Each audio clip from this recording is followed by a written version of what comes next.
بسم الله الرحمن الرحيم. السلام عليكم ورحمة الله وبركاته. الحمد لله رب العالمين، وبه نستعين على أمور الدنيا والدين.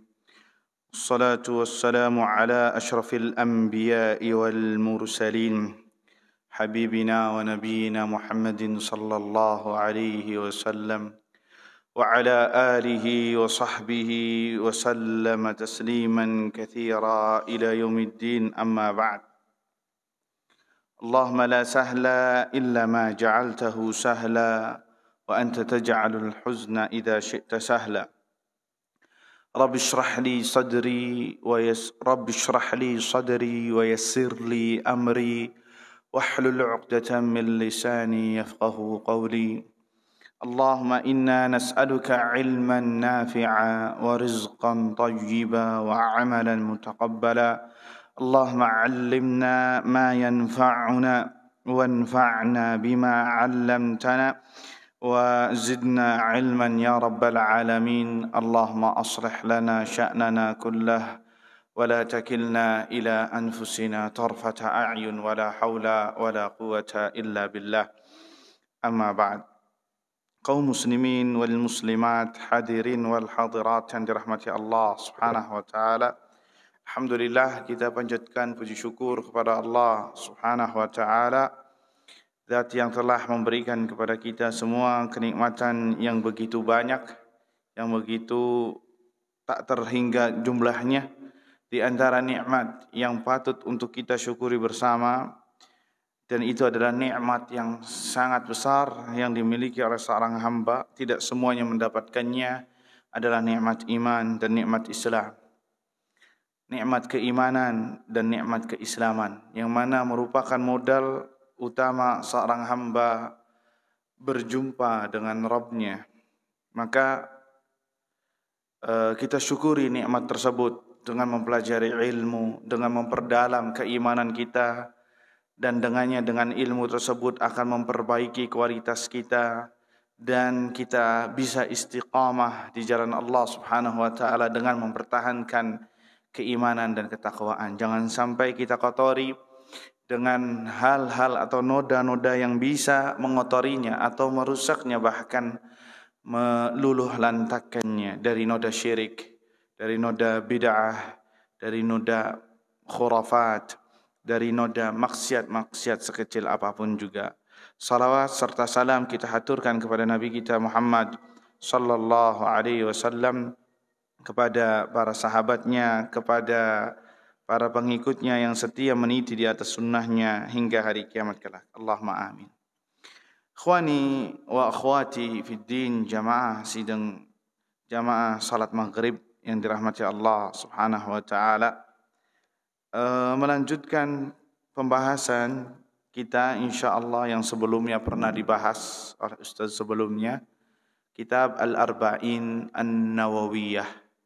Kitab Al-Arba'in An-Nawawiyah, 40 hadis pilihan yang dihimpun oleh Al-Imam Nawawi rahimahullahu taala. Saya rasa sudah semuanya tahu Imam Nawawi, tidak perlu untuk kita perjelas ya, karena sudah sangat masyhur di kalangan kita. Al-Imam Nawawi ya, dari daerah Nawa. Beliau meninggal kurang lebih umurnya 40-an. Beliau meninggal kurang lebih umurnya 40-an, 41 atau 42. Masih muda. Akan tetapi ya, umur beliau mendapatkan keberkahan, diberkahi oleh Allah Subhanahu wa taala. Beliau meninggal umur 40 tahun, 40-an ya ini.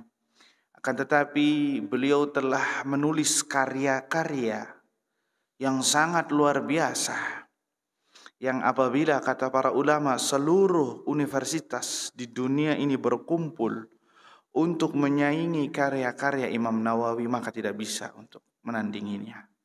Kenapa? Saking luar biasanya Imam Nawawi, saking berkahnya ilmu beliau, saking berkahnya umur beliau, sampai-sampai mengarang kitab. Dan kitabnya pun beliau bermadhab Imam Syafi'i. Syafi'i beliau, Imam Syafi'i, yakni bermadhab fikihnya fikih Syafi'i. Sehingga karangan-karangannya pun itu mu'tamad, menjadi panduan dalam mazhab Syafi'i. Bagi yang pernah belajar fikih Syafi'i, tahu tentang karya-karya beliau dan kapasitas beliau dalam mazhab Syafi'i. Beliau termasuk senior pembesar dalam mazhab Syafi'i, ulama Syafi'i. Ya, ada kitab namanya Syarhul Muhadzab. Ya, kurang lebih 25 jilid atau 30 jilid tentang pembahasan fikih dari A sampai Z, dan itu mu'tamad fil madhab, artinya menjadi kita berujukan dalam madhab Syafi'i. Siapa yang tidak kenal dalam hadis kitab Arba'in Nawawiyah yang sekarang kita bahas, hampir setiap masjid membahas kitab ini. Ya, hampir setiap masjid membahas kitab ini. Siapa yang tidak kenal dengan kitab beliau Riyadhus Shalihin yang lebih familiar, ya, ini menunjukkan, kata para ulama, akan keikhlasan beliau dalam menuntut ilmu, dalam menuliskan buah karya karena Allah Azza wa Jalla. Buah dari keikhlasan tersebut diterima oleh umat, sehingga tidak ada umat yang tidak tahu tentang karya-karya beliau. Makanya dikatakan kepada Imam Malik rahimahullahu taala, Imam Malik, ya, Imam Darul Hijrah, salah satu imam mazhab, dikatakan, wahai, ketika beliau ingin mengarang kitab Muwatta, kitab dalam hadis, pada zamannya banyak sekali para ulama yang mengarang kitab Muwatta. Dan kemudian Imam Malik pun ingin menulis kitab Muwatta sebagai sumbangsi untuk Islam. Apa kata murid-muridnya? Wahai Imam, ngapain ente bikin kitab Muwatta? Sudah banyak kitab-kitab Muwatta sekarang. Apa kata beliau? Dan ini jawaban, mungkin indikasi ke Imam Nawawi juga. Apa kata beliau? Maka lillahi abqa. Apa yang karena Allah itulah yang paling langgeng, yang abadi. Yang ikhlas karena Allah, mengharap pahala Allah, mengharap wajah Allah, itulah yang akan langgeng. Itu yang akan langgeng, yang akan terus diterima oleh masyarakat. Walaupun orang yang meninggal terus ada. Dan ternyata apa ya ikhwah? Kita yang hidup ribuan tahun dari Imam Malik, ketika disebut nama kitab Al-Muwatta, terbetik kitab Muwatta Imam Malik. Ya. Dan yang sampai sekarang ada, ya, kepada kita kitab Muwatta Imam Malik. Muwatta lainnya tidak ada. Luar biasa. Ya, ini menunjukkan akan keikhlasan seorang. Nah, pada zaman Imam Nawawi juga demikian. Beliau ketika ingin mengarang kitab Al-Arba'in, yakni 40 hadis pilihan, itu di zaman beliau banyak sekali para ulama yang sudah menuliskan tentang hadis-hadis Arba'in. Artinya 40 hadis pilihan. Imam Nawawi pun menulis demikian. Ya. Ternyata apa ya ikhwah? Ketika disebutkan kitab Al-Arba'in, 40 hadis, terbetik di pikiran kita itu adalah Al-Arba'in An-Nawawiyah. Menunjukkan akan keikhlasan Imam Nawawi rahimahullah ta'ala. Sehingga sampai sekarang, ratusan tahun ini kitab sampai kepada kaum muslimin. Ya, luar biasa. Ini kita bisa mengambil kesimpulannya ikhwah. Kita harus ikhlas kepada Allah Subhanahu wa ta'ala dalam setiap tindak tanduk kita, agar diberkahi, agar mudah-mudahan bisa terkenang, walaupun kita tidak menginginkan untuk dikenang. Tapi kalau semuanya karena Allah, pasti Allah akan mudahkan dan Allah jadikan itu adalah sesuatu yang baik untuk dirinya dan untuk orang lain. Tapi sebaliknya, kalau ditujukan bukan untuk Allah, maka sudah, dia selesai, amalannya pun juga selesai. Buah karyanya pun juga selesai. terpendam orang yang sudah yang menulisnya yang meninggal, ya. Nasallallahu salamah wal afiyah. Tapi itu sejenak ya, singkat ya tentang Imam Nawawi, ya. Penulis kitab hadis Arba'in An-Nawawi, bukan yang mengarang hadisnya tapi yang menyusunnya. Adapun hadis-hadisnya adalah datang dari Rasulullah sallallahu alaihi wasallam. Baik, ikhwani fid din azanallahu iyyakum. Hadis yang kita bahas adalah hadis yang ke-17. Hadis yang ke-17. An Abi Ya'la, diriwayatkan dari Abu Ya'la Shaddad ibn Aus radhiyallahu anhu, semoga Allah meridainya. An Rasulillah sallallahu alaihi wasallam, meriwayatkan dari Rasulullah sallallahu alaihi wasallam, beliau bersabda, Innallaha katabal ihsana ala kulli syai. Sesungguhnya Allah subhanahu wa ta'ala telah mensyariatkan al-ihsan, perbuatan baik, ala kulli syai, dalam setiap sesuatu, di setiap perkara. Kemudian Nabi memisalkan dengan contohnya. Fa idza qataltum fa ahsinul qitlah. Maka ketika kalian hendak membunuh, artinya membunuh di sini yang kita akan bahas bukan membunuh orang tanpa sebab, ya. Jadi kita akan jelaskan. Apabila kalian ingin membunuh, yakni ingin mematikan sesuatu, ya, itu dari hewan dan lain sebagainya, fa ahsinul qitlah. Maka bunuhlah dengan cara yang baik. Wa idza dzabhtum fa ahsinu dzibha. Dan apabila kalian ingin menyembelih, maka sembelihlah dengan cara yang baik. Kemudian Nabi juga memisalkan lebih spesifik lagi seperti apa menyembelih hewan dengan cara yang baik. Wal yuhidda ahadukum syafratahu. Hendaklah kalian menajamkan alat sembelihnya sebagai bentuk sembelihan yang baik.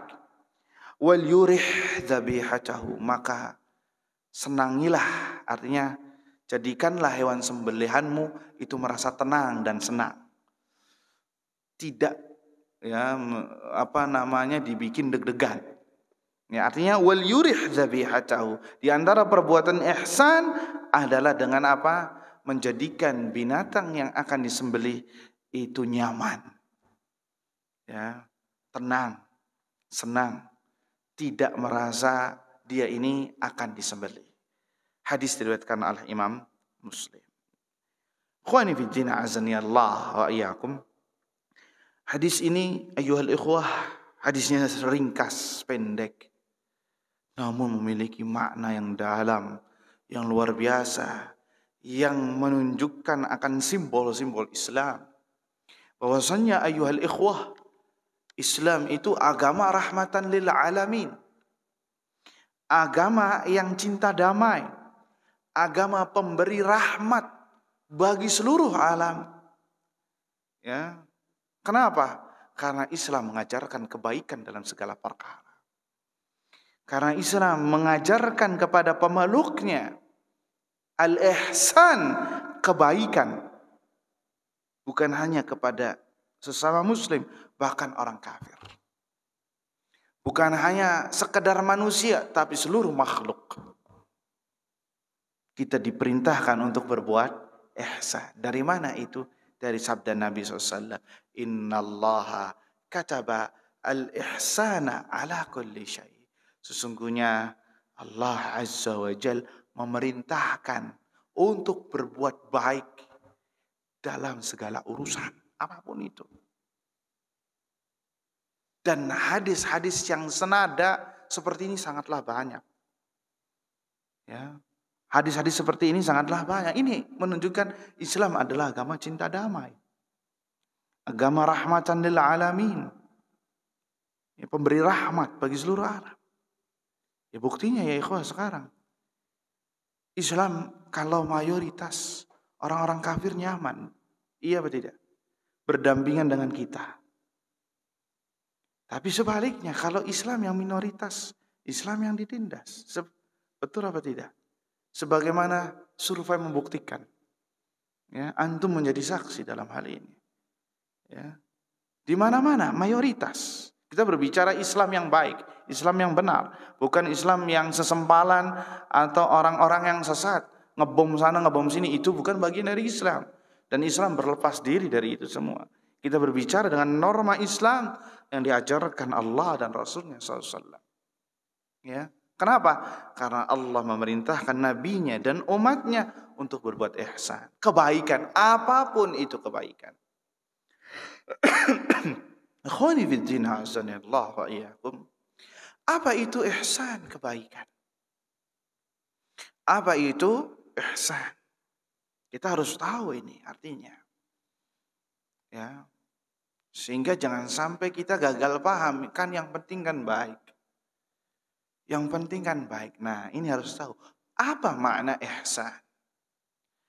Kata para ulama, al-ihsan adalah kullu khairin ya'ti minallahi wa rasulih.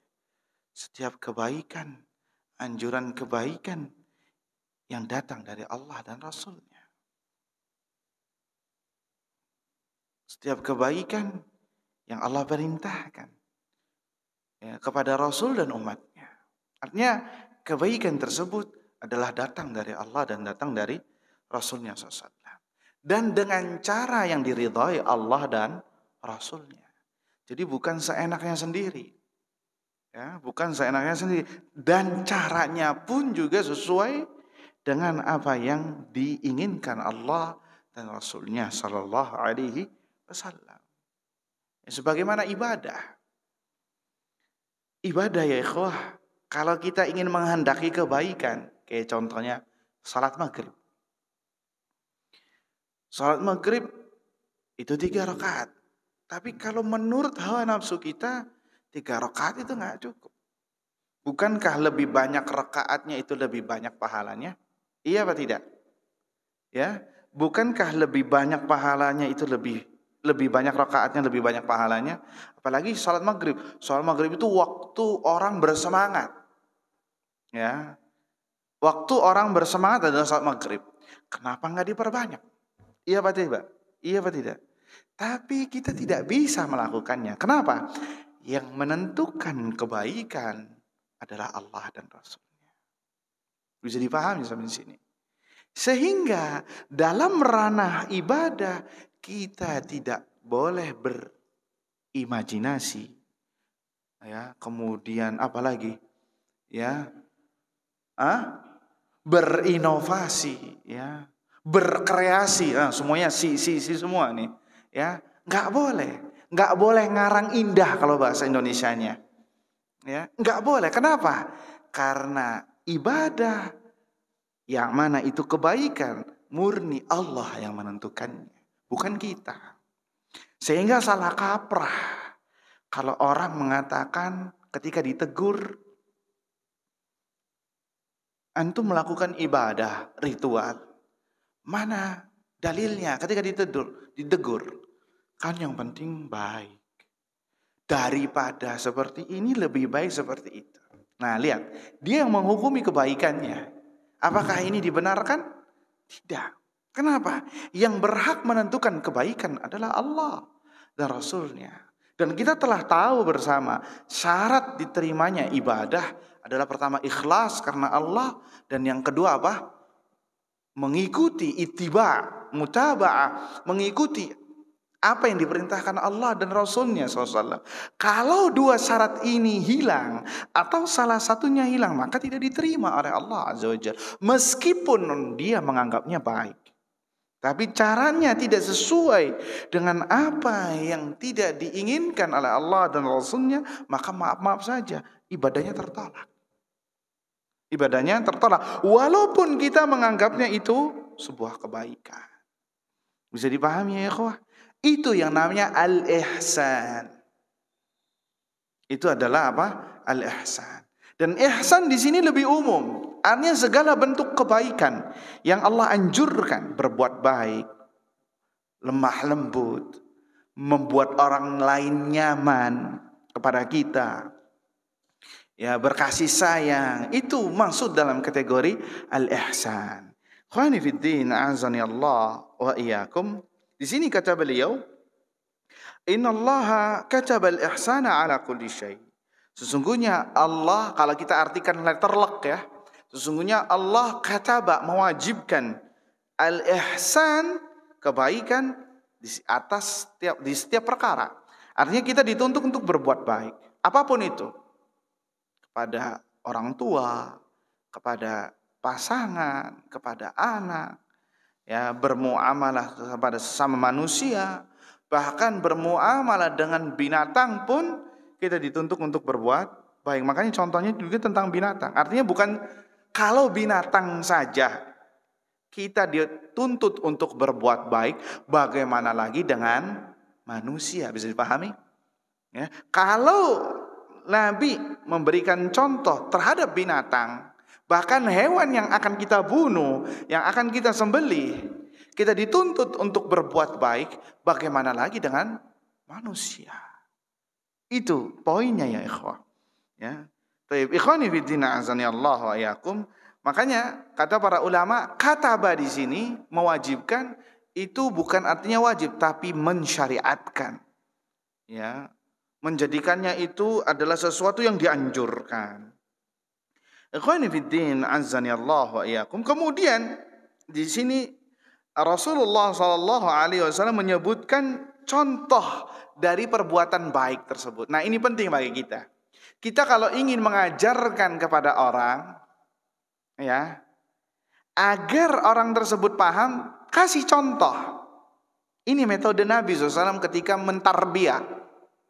Entah itu antum mendidik anak, setiap dari kita adalah pentarbiyah, orang yang mendidik. Walaupun antum bukan guru, tapi minimal antum mendidik anak-anak antum, istri-istri antum, ibu-ibu, istri-istri juga akan mendidik anak-anaknya.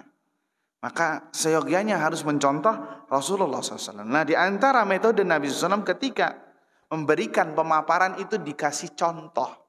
Agar apa? Agar lebih paham, tidak gagal paham. Makanya dalam peribahasa Arab, bukan dalam perkataan Arab, wabil mithal yattadhihul maqal. Dengan diberikan contoh, pemaparan akan semakin jelas. Ya. Ini metode dari Nabi SAW. Ya, ketika Nabi memberikan satu gambaran, diberikan contohnya. Apa contohnya? Contohnya adalah فَإِذَا قَتَلْتُمْ فَأَحْسِنُوا الْقِتْلَةَ فَإِذَا قَتَلْتُمْ فَأَحْسِنُوا الْقِتْلَةَ وَإِذَا ذَبَحْتُمْ فَأَحْسِنُوا الذِّبْحَةَ. Apabila kalian hendak membunuh, ya, maka bunuhlah dengan cara yang baik. Apabila kalian hendak menyembelih, maka sembelihlah dengan cara yang baik. Di sini ada pertanyaan, apa yang dimaksud dengan membunuh di sini? Dan kenapa Nabi membedakan antara membunuh dengan menyembelih? Yang dimaksud membunuh di sini adalah sesuatu yang boleh untuk dibunuh. Ya, sesuatu yang boleh untuk dibunuh.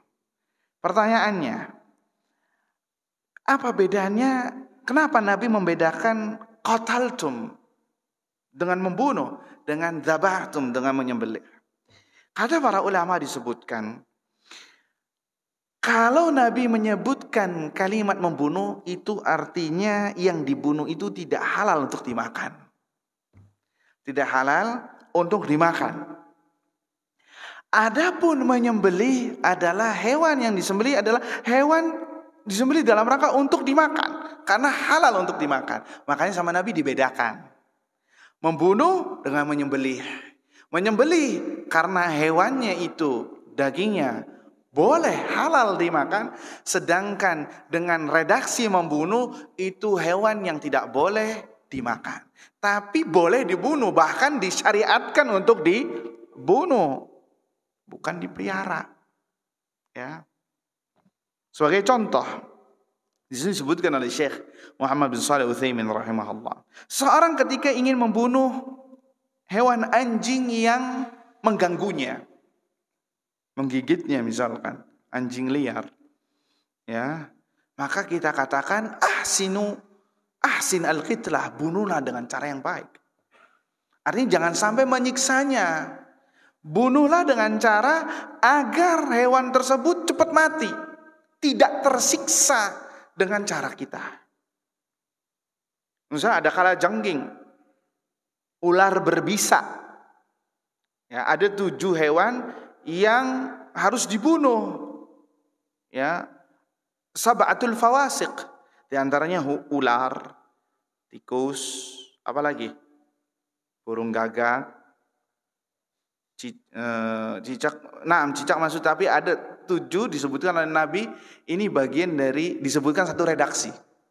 Cicak termasuk. Kemudian apa lagi? Kalajengking, ya. Kemudian hewan-hewan yang berbisa, apa? Ana lupa ya, ada 7. Nah, di sini kita diperintahkan untuk membunuh hewan tersebut. Nah, lihat, di antaranya ular. Antum kalau mendapatkan ular di rumah, jangan ditangkap kemudian jangan, ya sebagian kalau kita baca di surat kabar itu mendapatkan ular sanca, waliyadzubillah, ular kobra. Kemudian bukannya malah dibunuh, ini malah apa? Diserahkan ke penyuka reptil. Ini menyelisihi sunnah Nabi SAW. Nabi menyuruh kita untuk membunuhnya, kita malah memelihara. Menyelisihi enggak perintah Nabi? Menyelisihi perintah Nabi. Segala hewan yang berbahaya kita diperintahkan untuk membunuhnya, dan kita mendapat pahala. Bukan malah dipiara. Dipiara berdosa. Memberikannya kepada orang sehingga orang tersebut memelihara, ya, hewan yang harus dibunuh, kita berdosa. Nah, ini pentingnya kita belajar ajaran Nabi SAW, sunnah Nabi SAW, sehingga kita enggak terjatuh dalam hal yang dilarang. Ya, sering nih salam bulan Desember, berita surat kabar terjadi, ditemukan ular kobra, ular sanca, ditangkap sama damkar, ya, pemadam kebakaran, kemudian ujung-ujungnya ditaruh di kebun binatang. Ya, padahal itu hewan berbisa, hewan yang berbahaya dibunuh, ya bukan dibiarkan. Ya, seperti itu ya ikhwah. Cicak, yaitu dianjurkan orang yang memukul cicak, ya, 1 kali tepukan atau 1 kali lemparan kemudian mati, maka mendapatkan 100 kebaikan. Apa hikmahnya? Wallah alam, itulah syariat. Ya, itulah syariat. Antum ketemu tikus di jalan, jangan dipiara. Ya, dia telah merusak rumah Anda, menggerogoti kabel-kabel listrik dan lain sebagainya. Matikan, tapi dengan cara apa? Fa'ahsinul qitlah, kata Nabi SAW. Bunuhlah dengan cara yang terbaik. Bunuhlah dengan cara yang terbaik, bukan malah disiksa. Dicemplungin di got, dimasuk keluarin lagi, cemplungin got, keluarin lagi. Ya, udah napas, nggak bisa napas, bisa napas lagi. Nggak boleh, ini namanya menyiksa. Antum masih ingat nggak ada hadis, ada orang yang masuk neraka gara-gara kucing? Iya. Kucing boleh dibunuh nggak? Nggak boleh. Ya buktinya ada orang yang masuk neraka gara-gara kucing. Tapi dia menyiksa kucing tersebut. Habasatha. Perempuan tersebut mengurung kucingnya. Lahiya at'amaha. Dia tidak memberinya makan dan minum. Sampai kucing tersebut kelaparan, mati. Hati-hati. Ya. Makanya antum kalau punya hewan peliharaan, berilah hak-haknya. Jangan hanya sekedar dikurung. Ya, yang punya burung, yang punya hewan-hewan yang boleh untuk dipiara. Ya. Kemudian tidak diberi hak-haknya sampai dia sakit. Gara-gara kita telat ngasih makannya, hati-hati. Nar ancamannya, neraka ancamannya, waliyadzubillah. Nah lihat, Islam sampai sedemikian rupa, sampai masalah binatang pun diperhatikan. Ya, sampai demikian pun diperhatikan. Ya, fa'ahsinul al-qitlah. Makanya di sini disebutkan oleh Syekh Muhammad bin Shalih Al-Utsaimin rahimahullah, bagaimana cara membunuh yang baik. Bagaimana cara yang membunuh yang baik? Disebutkan di sini. Wal nadrib li hadza mathala, sebagai contoh, Rajulun adzahu kalbun minal kilab. Ada seseorang yang diganggu oleh anjing. Wa arada an yaqtulahu, maka orang tersebut ingin membunuhnya. Anjing aswad, anjing hitam, bagian dari 7 hewan yang boleh dibunuh.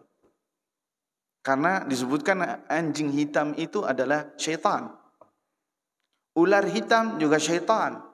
Kalajengking juga itu, kalajengking hitam, ana lupa ya, itu juga bagian dari syaitan, wallahu a'lam bishawab. Au kama qala Nabi sallallahu alaihi wasallam. Ya. Kemudian akan tetapi kan hewan anjing ini mengganggunya, bahkan berusaha melenyapkan nyawanya kalau dia tidak membela diri. Ya. Maka orang tersebut ingin membunuhnya. Falahu turuqun fi qatlihi. Dia punya berbagai cara untuk membunuhnya. Seperti dia membunuhnya dengan pistol, atau birraddir ra's, dengan memecahkan kepalanya sampai dia mati, ya ditimpuk dengan batu yang besar kemudian mati. Au bi isqaihi sum, atau dengan memberikannya dia racun, seperti racun tikus itu ya. Au bisaqil kahraba, atau dengan menyetrumnya dengan listrik. Anwa katsira min al-qatl. Ini jenis-jenis berbagai macam cara membunuh hewan tersebut. Ya, maka kata Syekh Muhammad bin Shalih Al-Utsaimin, pilihlah falyaqtulhu bil ashal. Bunuhlah dengan cara yang paling mudah dan cara yang terbaik. Tadi pilihannya banyak. Itu sama Islam belum ditentukan. Pilihlah dengan cara yang termudah dan yang terbaik, sehingga hewan tersebut tidak merasa kesakitan ketika dibunuh. Seperti apa? Wa ashaluha, dan cara yang terbaik kamakil, sebagaimana dikatakan, adalah dengan disetrum. Kenapa dengan disetrum? Li'anna sa'qal bil kahraba la yuhissul maqtul bi ayyi alam. Karena orang yang terkena setrum itu tidak merasakan kesakitan, sudah nggak sadar. Ya, mungkin rasa sakitnya di awal saja, tapi setelah itu nggak ngerasa sakit. Dia sudah bahal kulitnya, kemudian dia mati. Bi ayyi alamin, dengan berbagai rasa sakit. Ya. Ini yang paling mudahnya, yang paling mending kalau bahasa kitanya. Walakin takhruju ruhuhu bisur'ah. Dengan cara disetrum ini, ya, ruhnya lebih cepat keluar.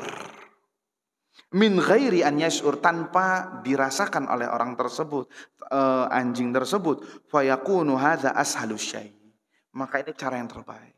Ya, dengan disetrum dengan tegangan tinggi misalkan, bukan disetrum kemudian diberhentiin.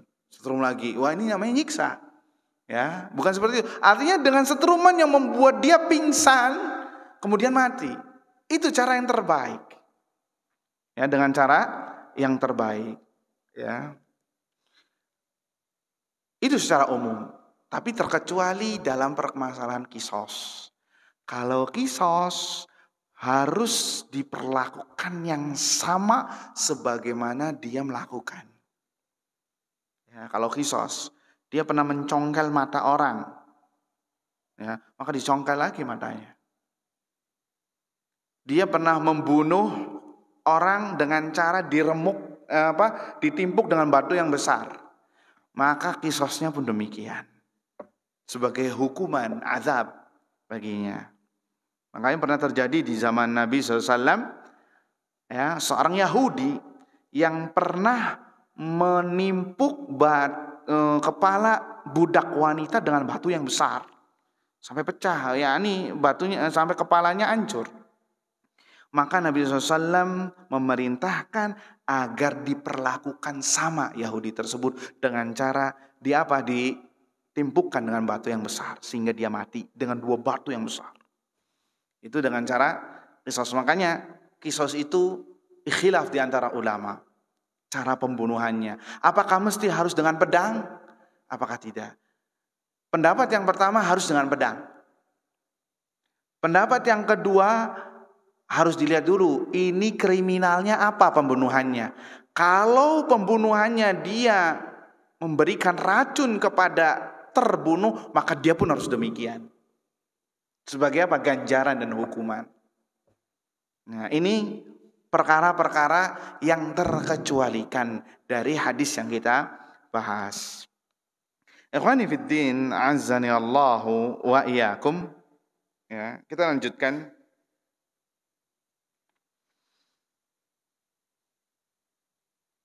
Makanya ana pernah nanya ya kepada orang yang pernah hadir dalam sidang Qisas itu, ya. Subhanallah, segala sesuatu syariat Allah Azza wa Jal pasti ada hikmahnya. Pasti ada hikmahnya. Kenapa disyariatkan Qisas? Agar timbul rasa aman. Agar timbul rasa aman. Pernah ditanyakan kepada orang yang pernah hadir Qisas di Saudi. Ya, diumumkan kalau ada Qisas itu, saksikanlah pemenggalan kepala. Ya. Karena kriminal ini dan ini. Yang bunuh majikannya atau mensihir. Banyak TKW Indonesia yang dibunuh di sana di Qisas, cuma nggak dimediakan. Yang muncul itu 1-2 aja, aslinya banyak. Ya. Karena apa? Kriminalnya sihir, membunuh. Ya. Kebanyakan ini 2. Ya. Akhirnya diumumkan kayak baligo besar gitu. Saksikanlah Qisas seperti ini, fulan bin fulan karena ini dan ini. Kriminal ini dan itu. Jam sekian ba'da salatil Jum'ah. Ya, ba'da salatil Jum'ah. Kalau di Jeddah itu, kalau antum pernah umrah di masjid yang agak terapung itu, yang ada kayak waduknya itu di daerah Balad, Kornes. Ya, di situ tempat membunuh, ada halaman luasnya di situ. Setelah Jumatan orang semua ngumpul. Ya kan Jumatan berjubel di sana. Orang semua melihat. Ya, orangnya terikat. Ya, terikat. Kemudian ininya juga terikat kalau tidak salah. Ya, apa tertutupi. Kemudian dibacakan kriminalnya.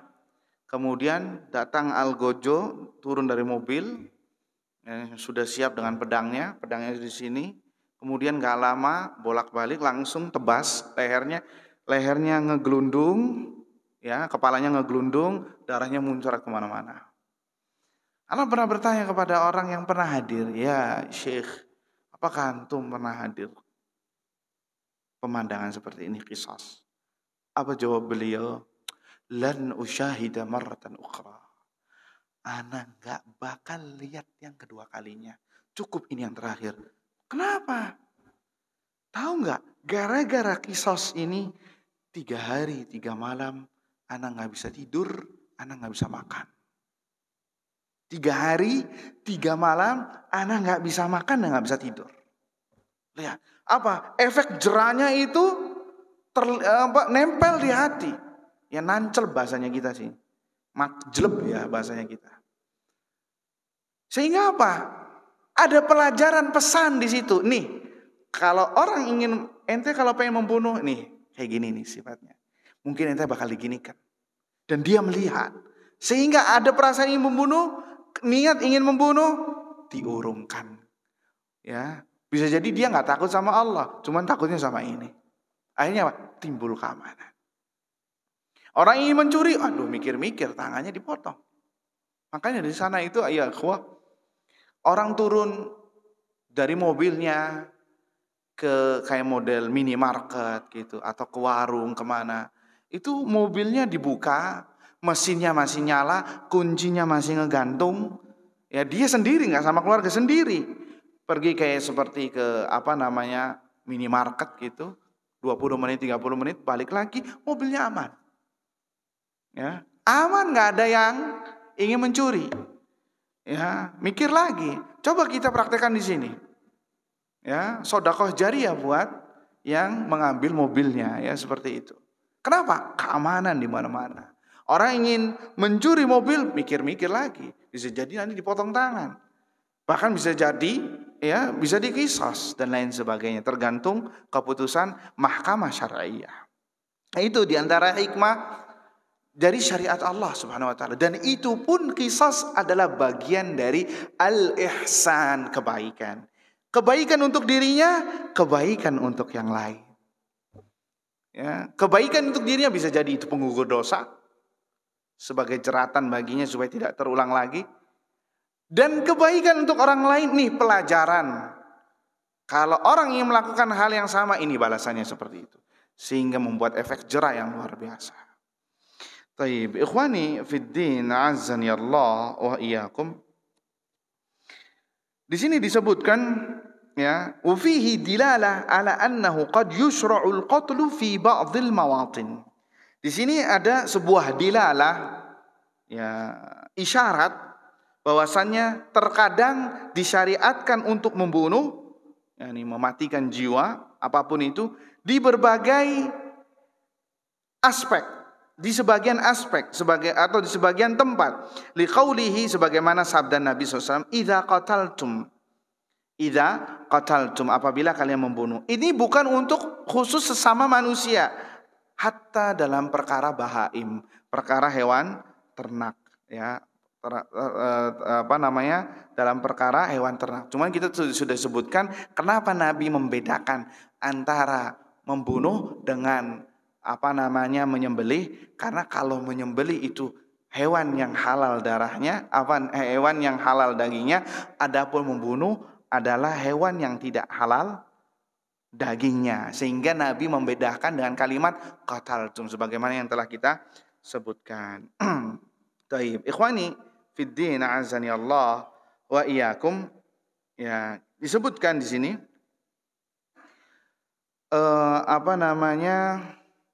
wa fihi masyru'iyatul mubadarah bidzabhil hayawan alladhi yuradu dzabhu. Di antara faedah yang bisa kita petik di dalam hadis ini adalah kita dianjurkan untuk bersegera menyembelih hewan yang ingin disembelih.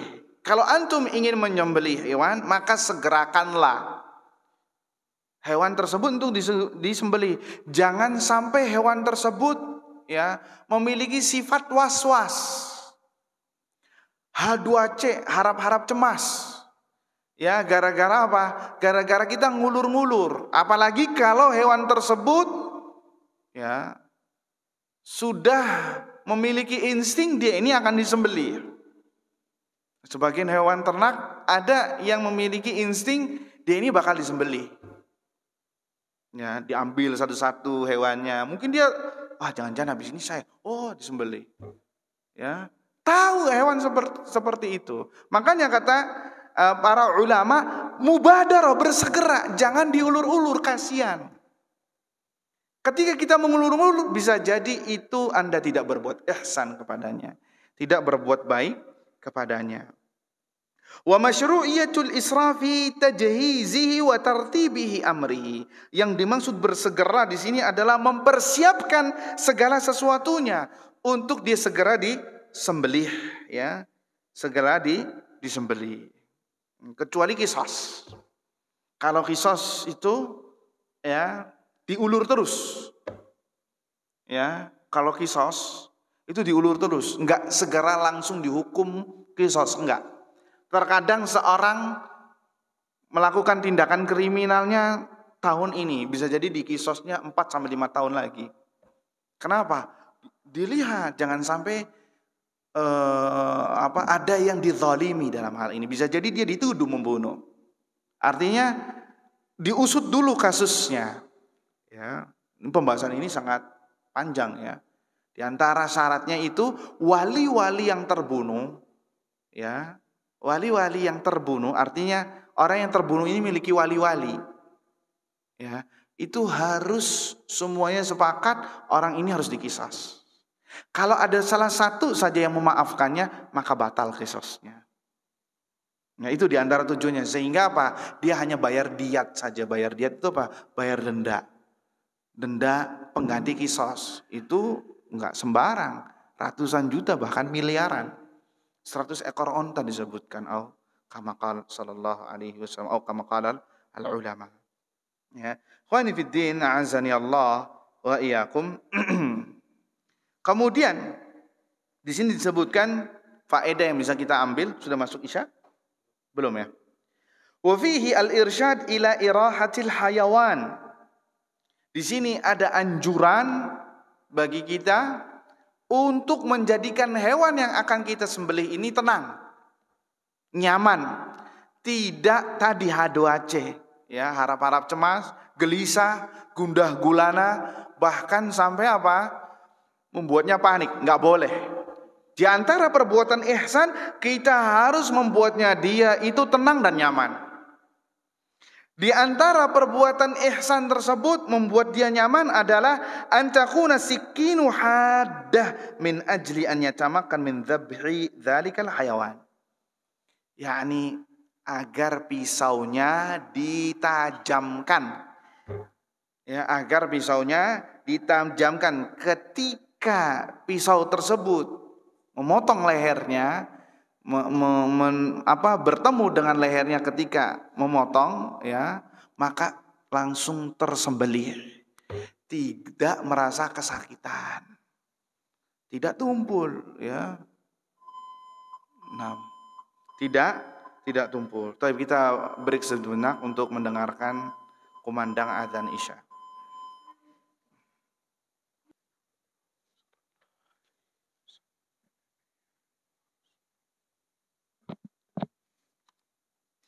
Baik, ikhwani fid din azani Allah wa iyyakum. Kita lanjutkan, ya.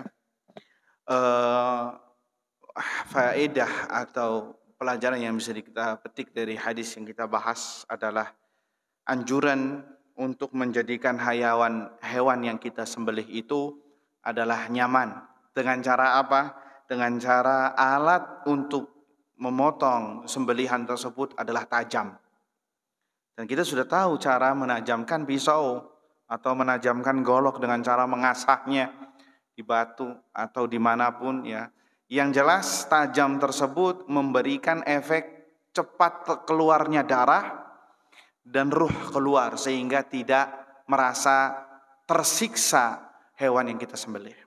Kemudian juga kata para ulama, al-ihsan ila dzibhah, berbuat baik kepada hewan sembelihan adalah tidak menyembelihnya di hadapan hewan-hewan sembelihan lainnya. Enggak boleh. Itu haram, berdosa.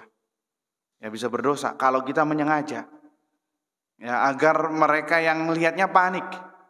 Hati-hati, enggak boleh. Ini bukan bagian dari ihsan. Al-ihsan mengambilnya salah satu, ya, kemudian disembelih jauh dari pandangan hewan-hewan yang lain.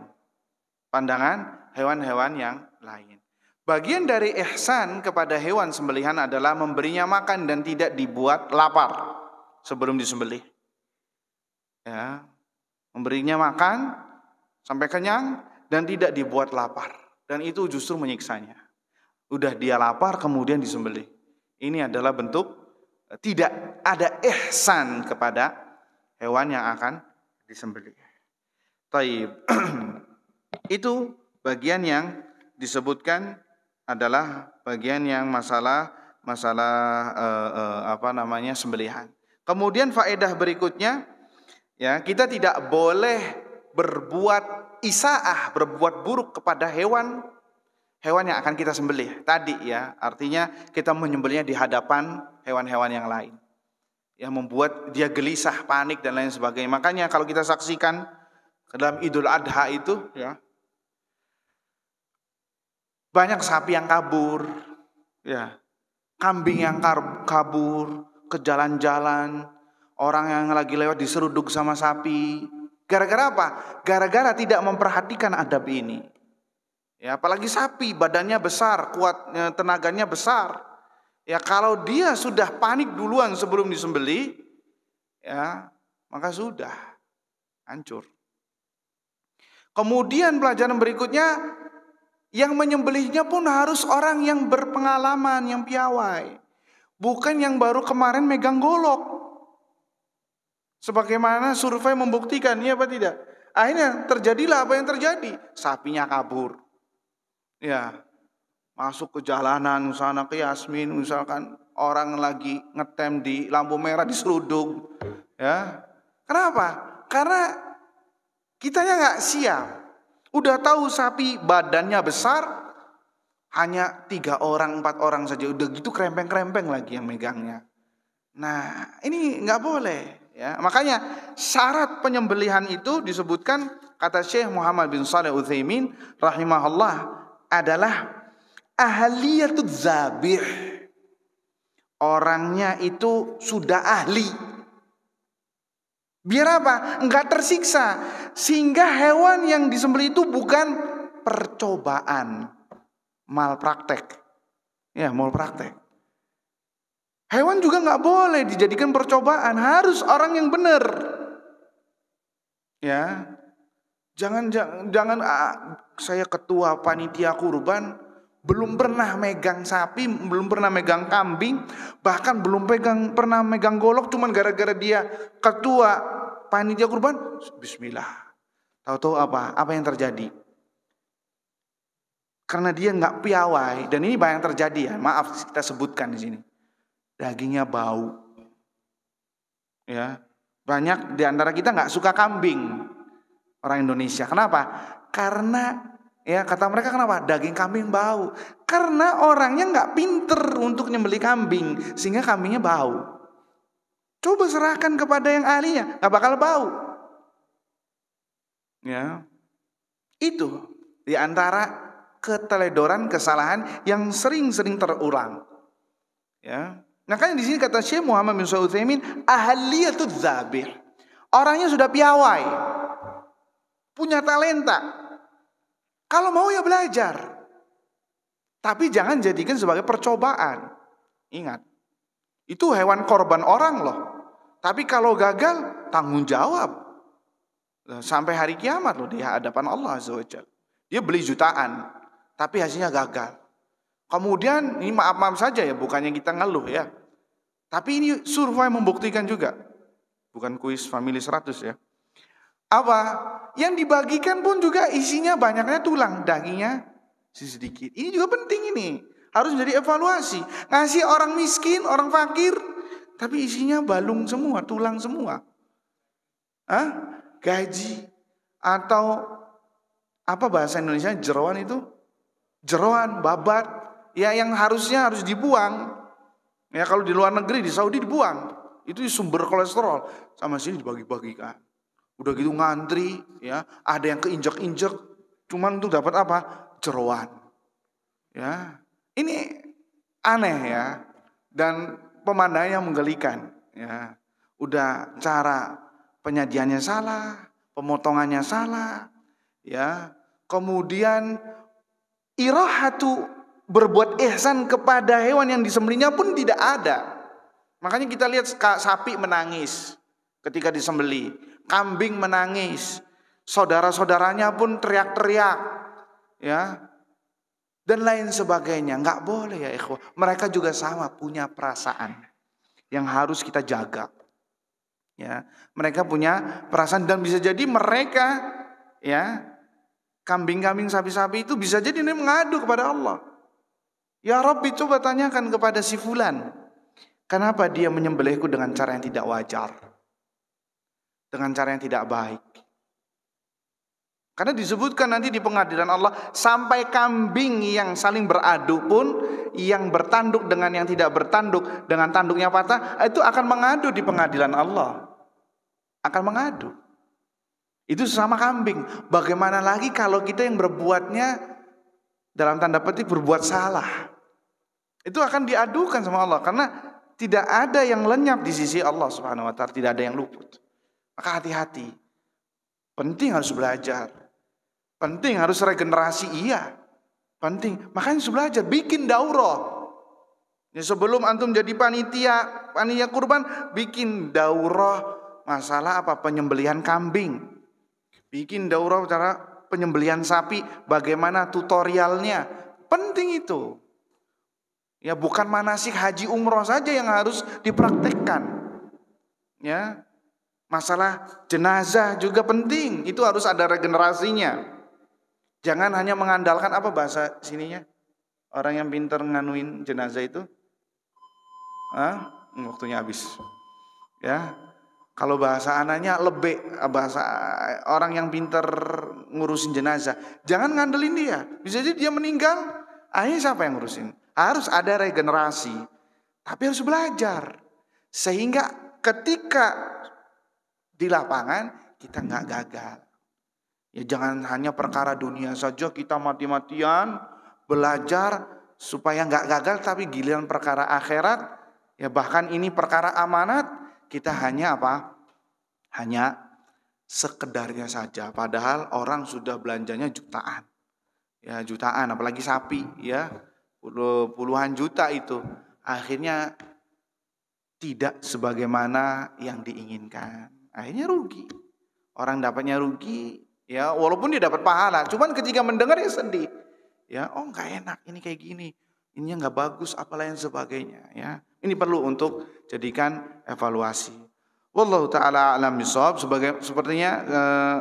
Sepertinya apa namanya? Seharusnya masih banyak faedah-faedah yang ingin saya sampaikan. Cuman berhubung waktu Isya sudah masuk ya dan ingin masuk qomat, maka kita cukupkan sampai di sini. Mudah-mudahan pada pertemuan berikutnya kita sedikit melanjutkan pembahasan yang ada. Baik, subhanakallahumma wa bihamdika asyhadu an la ilaha illa anta astaghfiruka wa atubu ilaik. Wassalamualaikum warahmatullahi wabarakatuh.